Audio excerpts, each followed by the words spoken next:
You are listening to Pastors Unfiltered. My name is Tony. I'm joined by my lovely co-host, the Reverend Dr.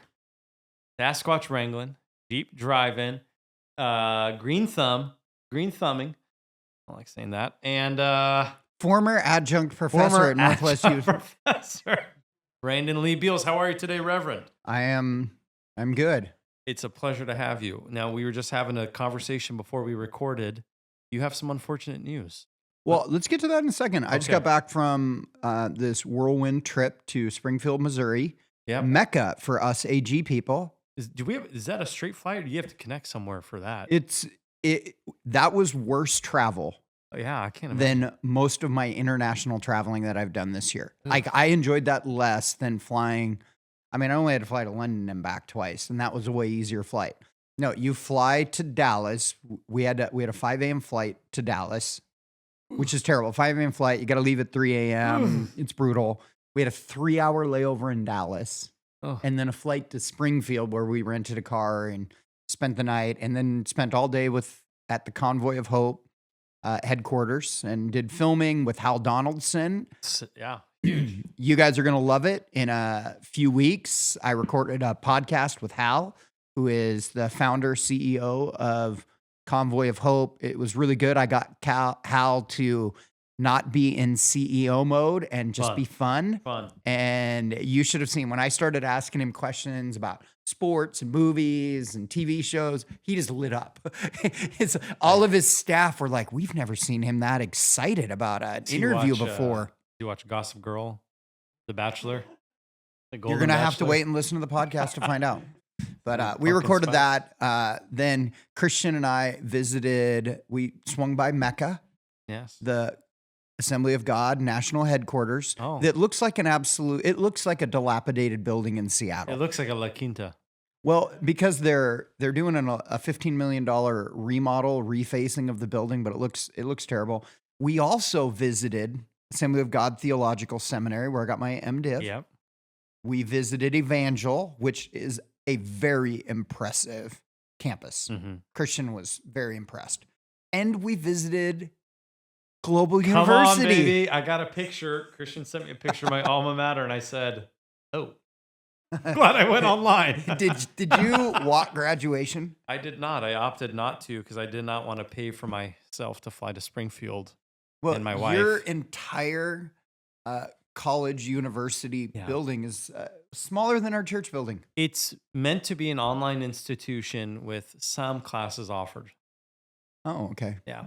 In person. We went and visited that. Great. We were told by everybody that frozen custard is a thing. I'd never heard of frozen custard. Was it good?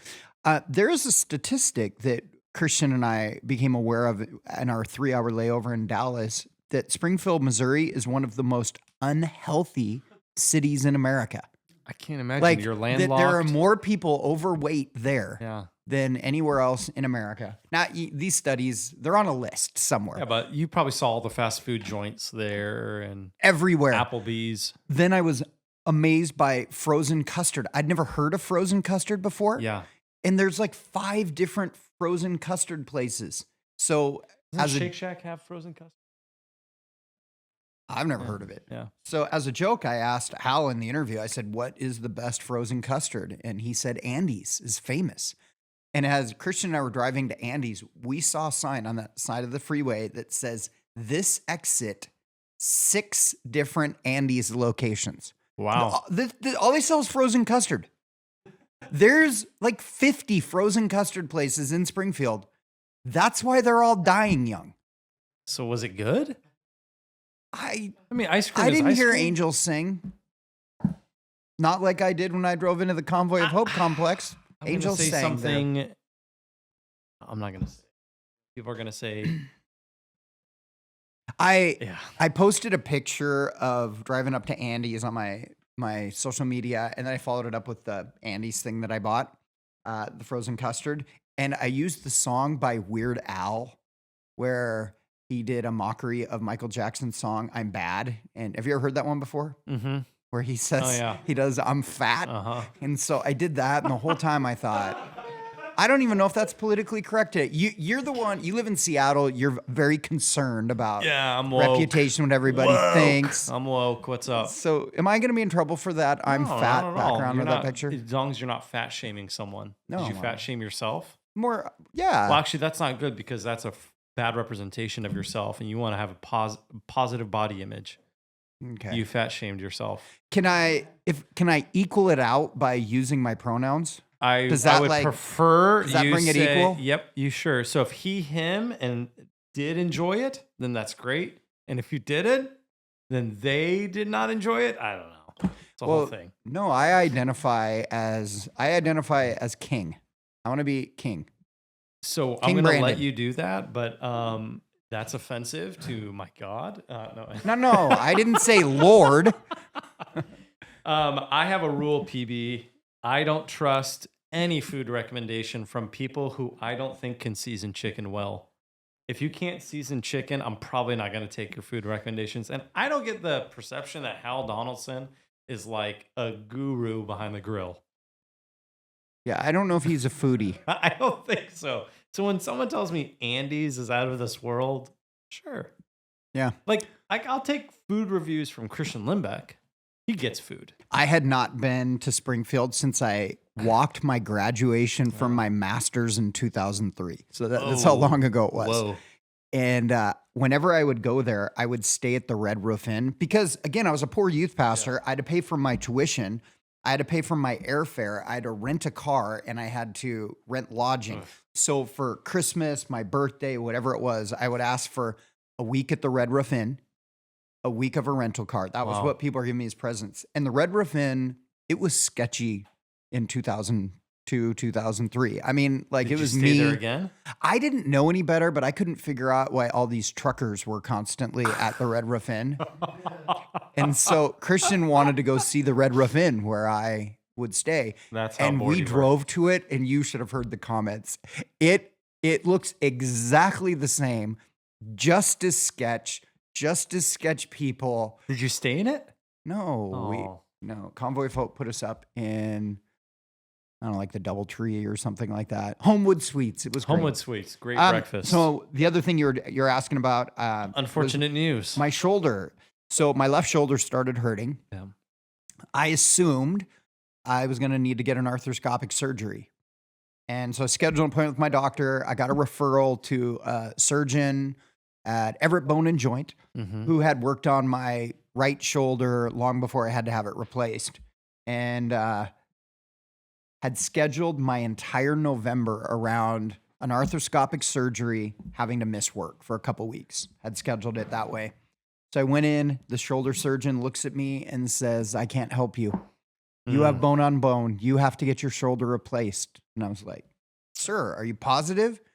And he said, there is no other way. You are going to have your shoulder replaced someday. So you can do it now. You can tough it out, get it when you're 60. You can try to force yourself later. He said, but as active as you are, you want to get your shoulder replaced as quickly as possible so you can go on with your life. That was awesome to come home from Springfield after those terrible flights. Find out, I got to figure out if I can fit in a shoulder replacement in the next 3 or 4 months. Any other bad news? Anything else we need to harp on? There's some great news. Okay. This morning, I woke up to a text message from someone in the church who said, hey, I just wanted to let you know we're giving $25,000 to the building campaign. So, I mean, that was good. So I went from that news to the bad news. Can I have a quick vent session on here? Vent sesh? Hey, first off, I want to thank our sponsor, Anderson Lawn Care, and also remind you, all of our listeners, you have exactly 1 month. By the end of September, Tony and I will declare who our new sponsor is. But for the time being, Micah and Anderson Lawn Care, we still lump them in. Okay, what do you want to vent about, Tony? Okay, so my wife and I lived the DINK life. You know what a DINK is? I don't think anyone knows what a DINK is. You know what a DINK is? DINK? You know what a DINK is? Okay, a DINK is dual income, no kids. Husband and wife, dual income, no kids. We had the DINK life this last weekend. My sister from Houston flew up and said, I'm taking the kids for the weekend. I packed their bag that minute. got him in the car, drove him to Mill Creek. I literally, PB, I didn't get out of the car. I dropped him off at the doorstep of my mom and dad's and left. We had the DINK life. And I'm going to be honest with you. I have a zero sympathy after living 48 hours of the DINK life for anyone that doesn't have kids. Quit your whining. You get to sleep in. You can eat wherever you want, do whatever you want, go wherever you want. We went to a comedy show till like 11 o'clock that night. You were out till 11? That's like morning for you. I know. I was out past 8 p.m. Started watching a new show on Netflix. Were you in your jammies the whole time? No, I did not. I have to put on my jammies up when I walk in the house at like 5:36 because I'm ready. I'm done. I know I'm not leaving. These kids are here. We're tethered. They weren't there. PB was amazing. We woke up, went on a walk. I had avocado toast. You big avocado guy? Do I need to answer that question? I said avocado toast, and I think Pastor Brandon just questioned my... So after 4 days with Amira, did your kids come back wanting to be attorneys? They argued everything, won every argument. No, they were great. They were great. Okay. My sister is a very great lawyer. I recommend her for... Actually, I don't recommend her because she's not working right now, but... She's unemployed? She chose unemployment for a moment, yeah. Oh, wow. Yeah, so I'm very proud of her. My brother, though, just brag on him real quick, got Doctor of the Year in Portland. And for podiatry, he's the Doctor of the Year right now. Can you believe that? I know. Too bad I didn't need a foot surgery. Well, I'm not joking about this. You guys are going to think this is funny. Morgan Butcher, 3 weeks ago, calls me and goes, "Hey, man, I got something going on with my feet." I said, "Okay." He goes, "Can I send a couple pics to your brother and just see what he says?" I said, "I'm not my brother's keeper. Do whatever you want." He sent foot pics to my brother, and my brother assessed that Morgan has a bunion. I thought like old people only get bunions. Well, a lot of people have bunions, and then he encouraged Morgan to wear wider shoes and to have better insoles. The title to this episode is Morgan and his bunion. Anyways, all right. Hey, I want to talk about something, PB.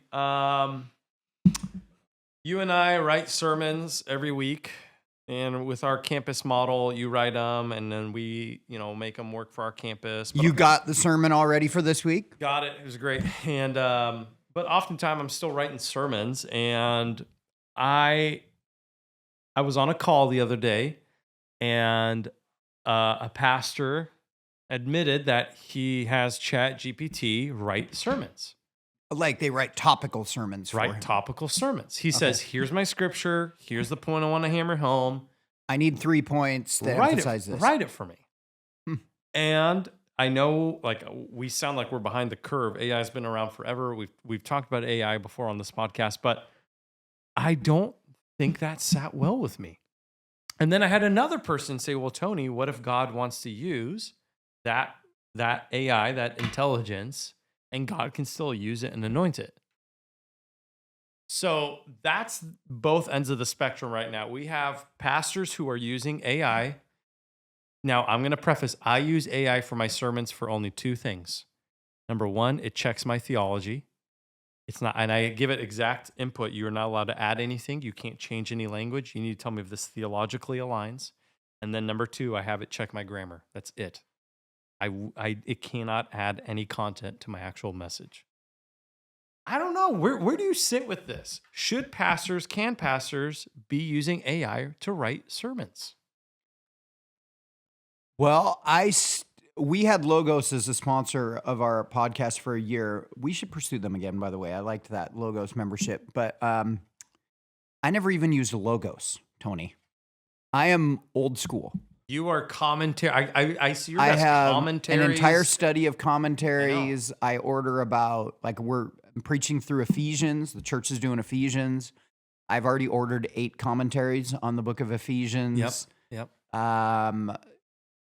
Partially because I enjoy it. Mm-hmm. And the church, part of my role on the staff, which is why I write the messages, is number 1, I'm good at it. I'm creative. I have good theology. I'm an academic, and I enjoy it. So that's my job with the church, is to write sermons. But so while I do think I should probably figure out how to use logos, that's one of my goals personally for this next year. I would never use AI. I think I probably care about it less than, you're a millennial and you're super passionate and fired up about stuff, and you care about the type of chicken people eat, and, different Avocado things. toast, PB. And you care about those things. So I mean, if somebody can look themselves in the mirror, preach a sermon they got on AI, more power to them. Really? I just think this, Wow. this is my whole thing is, when I write a sermon, I embody that sermon by the time I preach it. Yep. I'm doing a sermon this weekend. We're talking about mission. And I decided, rather than talk about corporate mission, which is usually what we preach on, I brought it down to personal mission and how we have a responsibility to share our faith. And I basically gave these 5 points on how you share your faith. And I know it inside and out because I wrote it from beginning to end. I thought through the scriptures. I thought through the illustrations. So I would want that experience. And when we teach through a book of the Bible, I love doing all the research myself, because then I want to learn the Bible personally. I want to know the text. So AI basically spits something out that a guy just familiarizes themselves and basically reads, which, more power to them. If people fall for that in their church, whatever. I think I just have a fundamental problem with avoiding shutting your ears, listening to Holy Spirit, and writing. I understand that God can anoint anything and use everything, but... Well, let's talk about the whys that somebody would use AI. Most of you that are listening, you attend a church, and you've probably asked yourself multiple questions. What does a pastor do? You probably see us traveling, not realizing, we had to do this brutal travel to go to Springfield to see one of our partners for videos that we're using in the future. And you think, I want to be able to do that. Do they work outside of Sundays? And so the average person thinks that, not realizing how stinking busy we actually are. We've said it before. It's a lifestyle job. It's not 9 to 5. It's nonstop. Yeah. Like I looked at my calendar this week. I have the most bonkers, crazy week of things that I have to do that are incredibly time consuming. I had to cancel some appointments to make it happen. So I'd say one of the whys is that pastors that have lost control of their schedules are super busy, but Sunday's coming every single week. So they got to write a sermon, and AI will whip out at least a C+ level sermon in 5 minutes? Not even 5 minutes, people. Like 15 seconds. Yeah. There it is. Maybe you're bivocational. Maybe you work a full-time job. Yep. You got family and kids. I know some pastors who are firefighters, and then they pastor their small local church. It's, that's what they can do, and they're in a small town. I would understand why they use AI. Yeah, I would get that. And totally. Also, the churches that they're a part of, they're smaller churches. And this is not to downplay a small church by any means, but the way you lead a smaller church is different than a larger church. And for every level you get to, what is needed from the leader is different. And when you are leading a small church, let's say basically the size where you are in Seattle and smaller, the number one thing that matters is relationship. You got to know everybody. You got to hug everybody, shake everybody's hand, and say hi to everybody. And you have a schedule where you're kind of rotating your way through meeting with everyone. So when the church is smaller, the emphasis on the pulpit ministry is minuscule. Like, to be really honest, where you're at with Seattle, doesn't matter who you have speak. It doesn't matter. I mean, you could technically just show videos. As long as you're building relationship with people and the worship's adequate, the campus will continue to move forward. Now, once you get to 250, other things matter. 250, you have to be able to, you got to build a staff. You got to lead through people. 500, you got to be able to raise up volunteers. You're more disconnected. I think by the time you get to 1,000 is where your pulpit ministry matters. Like, if you really think about it, You think of Western Washington, and they talk about the communication styles of pastors. It's always the guys or gals at larger churches, because that's ultimately where the only interaction that the vast majority of people have with you is when you're standing on a pulpit, and that's what it matters. So not to diminish the AI thing, I would never do it, but I understand why people are prioritizing other things. They're prioritizing connecting with the people, relationships, managing their staff, planning events, and they don't have the time to communicate. I will say, church gets to the 750, 1250 number. People are going to start hearing your messages, and they're going to start saying things like, I swear I've heard that before. Because AI is not churning you out a uniquely different message. Like if anybody, like you're preaching, all right, AI, I want a 3-point sermon on Acts chapter 2 and the Holy Spirit. Hold on, we're going to do this right now. It's going to whip it out, but it's going to be similar to every other person that says it. Can you write me a 3-point sermon on Acts chapter 2? Not Acts, CTS. Okay, ready? Here we go. Here's the prompt. I'm going to simply ask it just like that. Here's a simple 3-point sermon outline on Acts 2 you can use or adapt. I kept it structured. Look, PB. The Spirit, the sermon in the church. That's the sermon title. Number 1. The Spirit's power. Number 1. Number 2, the gospel's proclamation. Not bad. Number 3, the church's pattern. Boom. Look how quick it's not done. Closing. Be filled with the Spirit. Proclaim the gospel boldly. Live a Spirit-filled. Live as the Spirit-formed community. You want full preaching manuscript? I don't think we need that. Can you just? I'm going to argue your point. I agree that pastors should be doing. I all also those agree things. that's not bad. That was not bad. I think what I would do if I took that, We're conflicted here. I would take those 3 points and I would rewrite them in my own voice. But the way that it broke down the scripture, that was not bad. That was Acts chapter 2.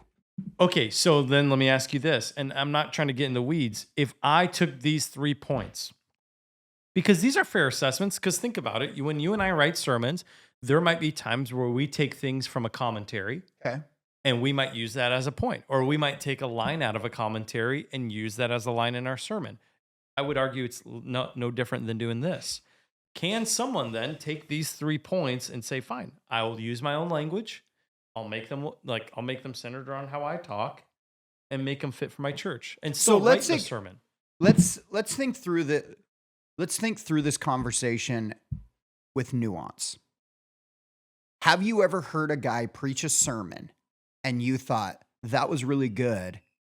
My youth ministry needs to hear this. 100%. And you took their 3 points, you took their general ideas, 100%, and you rewrote their sermon in your own voice. I used Craig Rochelle for the first 2 years I youth pastored. Okay, so you didn't have a problem with that.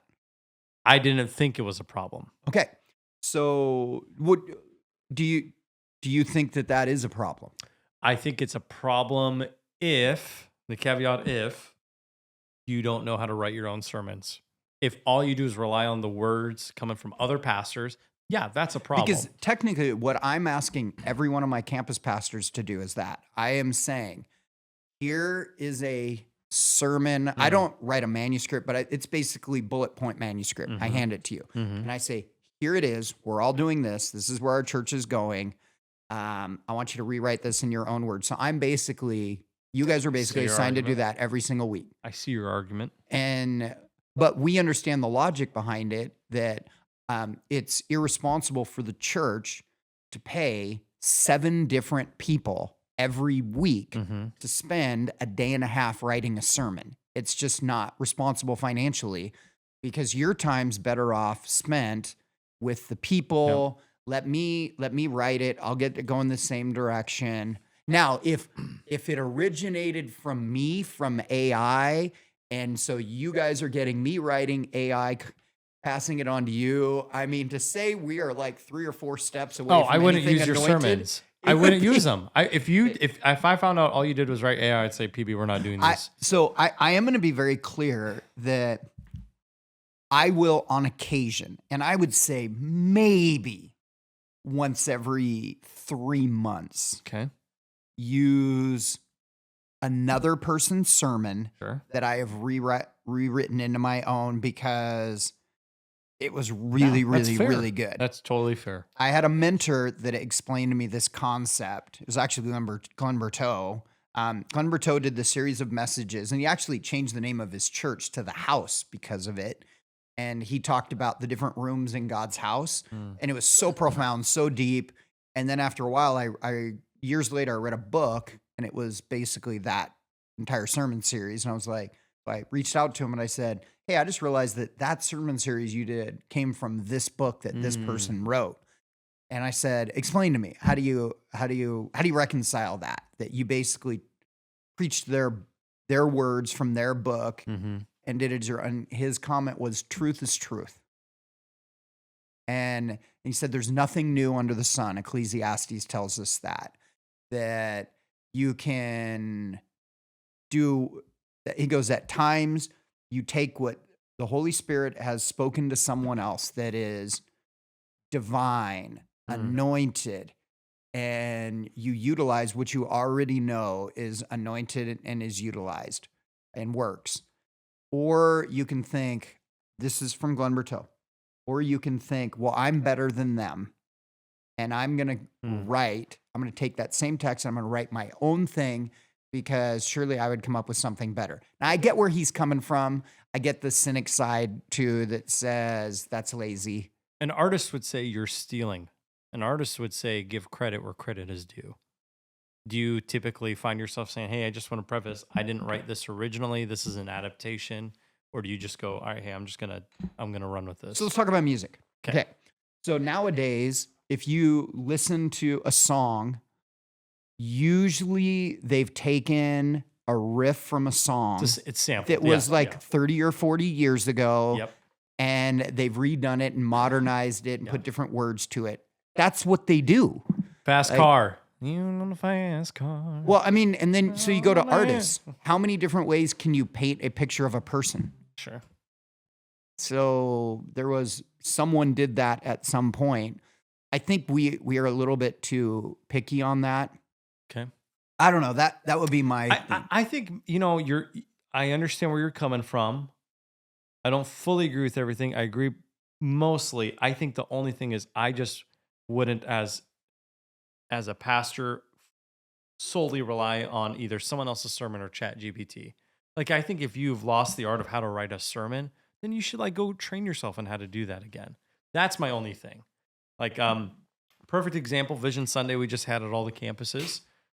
You shared your message with us, but you also said, hey, write what's best for your campus. And I went and wrote a sermon for our campus, and it was great.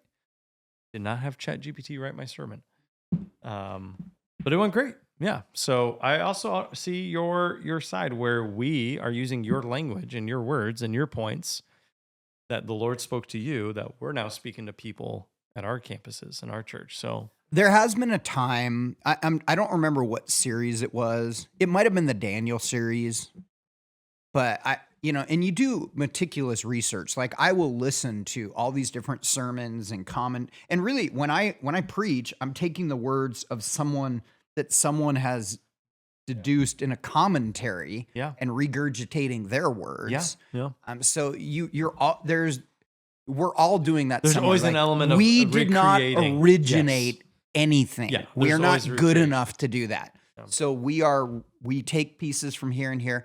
And there was one time, I don't remember what it was, but it was such a good sermon. And I listened to it and I started writing my own. And I just kept coming back to, but this one is really good. I really, really, really liked it. Yep. And I at that moment, I thought, I'm just going to rewrite his sermon and preach it. Nobody will be the wiser. This guy's never going to hear it. Nobody's ever going to ask. And in that moment, I just thought there was this hint of what if. What if, people hear this because I knew it was good. Mm-hmm. And sometimes people will Google and think, out of curiosity.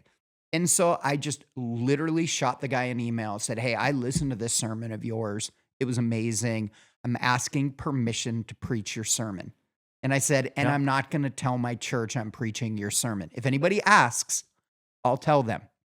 And he responded back, first off, thanks. No issue whatsoever. Go for it. And then he was like, I do this all the time. Here's some examples. Like I was thinking through this. I met with a group of pastors in Springfield. We ate lunch together. And I knew that you and I were going to have this discussion. And so I just brought it up at the table. We didn't talk AI because they're older and they're not going to write AI sermons, but they're all going to plagiarize I have sermons. my Chuck Swindoll commentary. So there was the jokes of all of the Craig Rochelle sermons they preach. But when I was a youth pastor, I had this guy in Everett. I had this guy on my youth staff. He's my assistant youth pastor. His name was John Arnold. And John was a tech genius, multimedia genius before churches utilized those guys. So it made our youth ministry like way on the cutting edge because we were doing this stuff. Now everybody does it, but we did it before anybody did it. And so we had gone to Tommy Barnett's conference in Phoenix, and he does this thing called Pastor School. He doesn't anymore, but he used to. It was like the conference that everybody went to. And he did an illustrated sermon called The Day After the Rapture. Like what happens the day after the rapture. And it was just basically a sermon with drama. And I was mesmerized as a 23, 24-year-old. And I was like, we need to start doing illustrated sermons.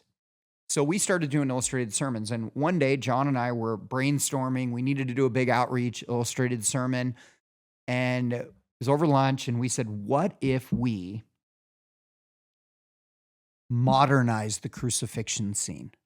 And John was like, what do you mean? And I said, let's put Jesus in an electric chair. So we did this huge marketing campaign about we're going to electrocute Jesus live. And that was the marketing campaign. What year was this? This is This like had to have been the 90s, man. It was the Okay, 90s. This is like when they're doing hell houses and different God. things like that. But so John and I sat down and I kind of did the basic outline, and John and I together wrote the electric chair. We started talking about it. You know, youth pastors are networked, they're connected. So we started talking about all these different meetings that we were in, and guys were like, that's brilliant. That's brilliant. So the day we did the electric chair, auditorium at BCA, and they've actually shrunk the auditorium there. It used to seat 1,500. Now it seats 800. Packed out. 1,500 people showed up at it. And about probably 40 to 50 youth pastors in the area came to check it out. And we did. We electrocuted Jesus. It built, and the tension built, and it was creepy and eerie. It did everything we wanted to do. And I'll never forget, right, as we've taken the Jesus character and we're strapping him in. We had an electric chair built. It looked epic. We're strapping him in. There's wires that are plugged into the wall. So it looked like a little junior high girl in the front row screams, they're really going to do it. Anyways, so we electrocuted Jesus, but he rose out of the chair. Oh, praise God. Bam, Praise boom. God. Afterwards, all those youth pastors said, man, we need those notes. We gave them out. 2 months later, a friend, a guy who graduated from college with him, did the electric chair after being there, started packaging it and selling it as a package. John and I wrote it. He sold it as if it was his own. Same thing happened. You've done it. We wrote Interview with the Devil. We wrote that, John and I. Churches all over did an Interview with the Devil for weeks. So it's kind of the same thing. Yeah, but monetizing on someone else's thing is pretty screwed up. Oh, That's pretty screwed up in my opinion. So here's another story. I have a famous story where I met Marilyn Manson. I think you probably heard me tell the story before. I'll tell it sometime on this podcast, not now. So I have an entire sermon around when I met Marilyn Manson. And a traveling evangelist, comedian, Reggie Dabbs. He's still a thing? Oh, yeah, I know Reggie. Okay. So Reggie Dabbs was hanging out with me, and we were both speaking at some conference. And he was like, man, I heard your Marilyn Manson story. Tell me. So I tell him the whole Marilyn Manson story. And he's like, that is the most amazing story ever. Next thing you know, he's on TBN being interviewed by Paul and Jan Crouch. And we favorite all know channel. Reggie's on TBN. This is like 25 years ago. So we start watching it, and Reggie starts telling the story about meeting Marilyn Manson. Oh, He literally used my story on TV as if it was his own. And I was just like, okay, whoa. so sermon illustrations. Let's real quick. You can't, I'm going to say it. You can't use someone else's sermon illustration. It's not your story. You didn't go through it. Your dog wasn't hit by this UPS truck, which then it grew wings or whatever. And I don't care. Find your own story, man. I think that's messed up. Sermon illustrations, keep them out.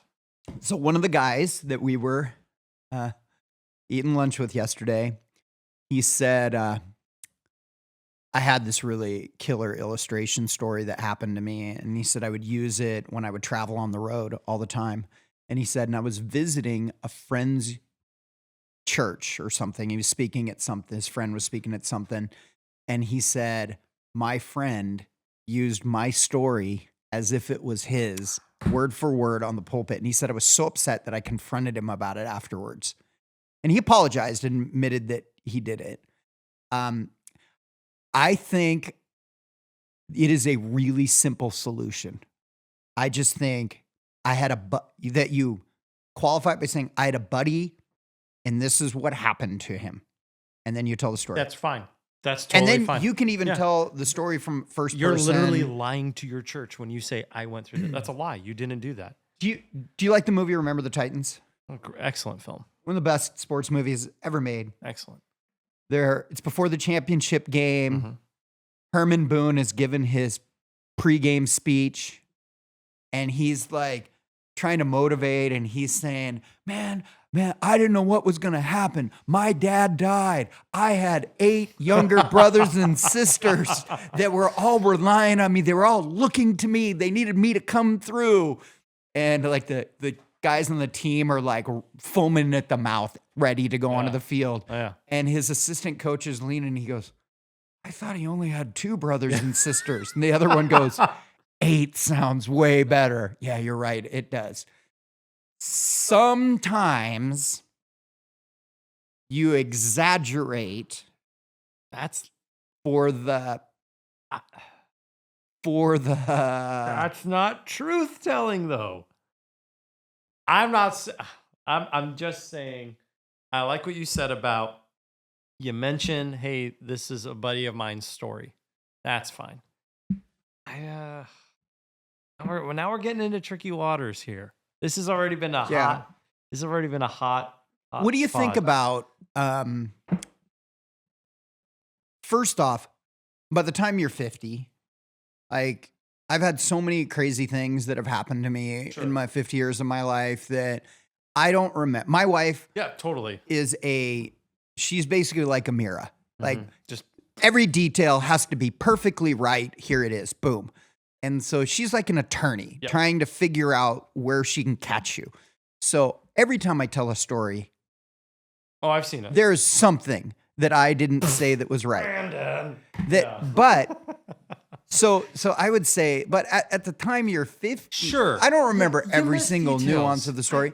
Best example I can give, I did it recently. So I got those new glasses that I put them on, and I said, Elijah told me I look like an Italian Harry Potter. So great. It's super funny. It's a great opening line. I've used it. I didn't hear this. I used it all summer at every church I spoke at, and it had everybody in tears as I had them all hooked. So I did it here at Venture. Finally, afterwards, I'd done this 8 times at 8 different churches. I did it at Venture, and Elijah looks over at his mom and goes, I never said that. Huh. It was Johnny White. I forgot. But that's innocent, PB. I know. So I'm just saying, forced exaggeration is not truth-telling. But you miss details because between you and I, you literally just talked about your schedule. We have so much life that happens between Sunday to Sunday. We're going to forget stuff. We're going to miss stuff. And I think that's totally you guys have you've all heard me preach hundreds of times. So there's 5 people in this room as I'm recording this. I will say, if I know I have really hammed up a story, I will say, I will make some statement afterwards. It kind of happened like that. You have. Yeah. Totally. I will do that. That's fair. That's fair. I think we should land the plane soon. You and I are going to go settle a debate. We look at us. We're like in debate mode today. I did these. So remember how I told you when it comes to social media. What are now, your pronouns? my pronouns? Legend. So right now, I've decided to only use social media to share nothing of actual purpose, but just to see, like ruffle feathers. So I've been doing these series of controversial posts on Facebook. They're way better than you writing your thoughts on Gaza. Well, that's good because most people then disagree with me, and then all the dispensationalists and the Zionists come out and they all kind of rank on me. It's fine. So I've been just asking people about fast food and food joints. I did a post about Ezell's yesterday. Okay. And it's gotten some good traction. A lot of people are team Ezell's, but a lot of people are not. When it came to In-N-Out versus Dick's, everyone from Washington was team Dick's drive-in, hands down. It was all the out-of-towners who were team In-N-Out.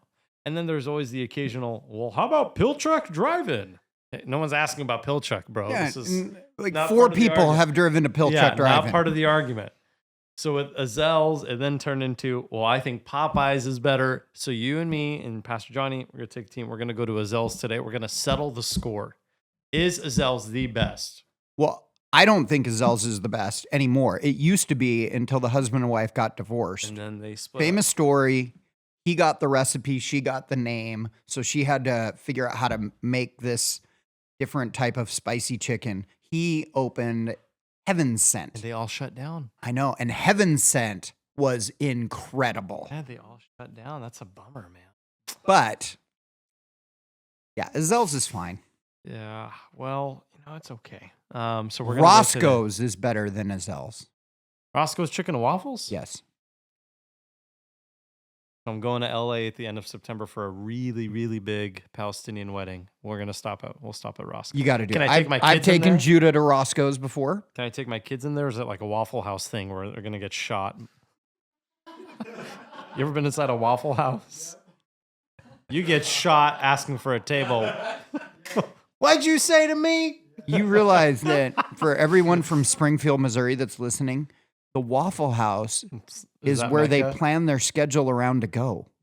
You just insulted their favorite. Did you know that there's a Waffle House right next door to the Red Roof Inn I stay at? That tells you a little Waffle House where No, Roscoe's you get is to be safe. served. Okay. bit. Yeah, your kids will love it. It's a Okay, thing. Take my kids. It's though. an LA They thing. They love it. All right. Well, hey, we got to land the plane. We're going to Ezell's. PB, this is fun. This is a fun conversation. I think at the end of the day, you and I both agree the gospel should be preached. Yep. And whoever preaches it, God anoints them, God use them. And how they go about prepping, I'm not here to judge another dude. that is up to his or her. It's not my own- jam. Yeah, not my jam. I love writing sermons. Love it. Me too. All right. Well, folks, we are done for today. Thank you for listening. Next few weeks, we do have a couple fun episodes coming out and interview with Hal Donaldson coming out here pretty soon, which will be great. Beginning of October. Beginning of October. And hey, big fall happening, not to date us for anyone who listens to this later on, but our Seattle campus is going 2 services. Mill Creek is getting remodeled Yes. and going to be done right in time for Santa to come by. Hopefully, right into it'll coincide with my brand new shoulder, left I shoulder. think Ariel and I are going to buy a toilet for the Oh. church. I love it. I want you to buy a toilet. And I want my name on it. I want to just also say this that this weekend, Go Huskies! Huskies' are you first going? game, Colorado. It's the only Saturday night game I'm going to. Okay, I was I'm going to say actually Saturday night at 8. That's 8 o'clock. I know. And I'm preaching Sunday I know. morning. So I gave my tickets away the following day because I can't do it 2 weeks in a Okay. row. I got offered tickets for Saturday and actually said no. Why? I have church on Sunday. You could- 34, I'm 50. I'm going There's a with difference. Kyle Peacock. Kyle's a great guy. Coach Kyle. Love He's him. fun to go to sporting events He with. is. He's great. All right. We love you guys. Don't forget, like and subscribe. Give us 5 stars. Appreciate you. Email us podcast@ourventure.church. Shout out, because we haven't shouted them out in a while. Faithful260. We appreciate you guys. We love getting all your feedback Friday and throughout the weekend when you listen. Hey, so last week's episode on movies. Yeah, hit. By the time I got up at 7 a.m., I had messages in every social media platform, text messages, people bantering about that. I appreciated the fact that you enjoyed that as much as we enjoyed talking about it. I did receive a comment about that that said, you and Pastor Brandon sure skipped over all the LGBTQ movies. I'm like, yeah, we did. 100% we did. We're allowed to. All right. We love you guys. We'll see you next week. Don't forget. Let's make Jesus famous.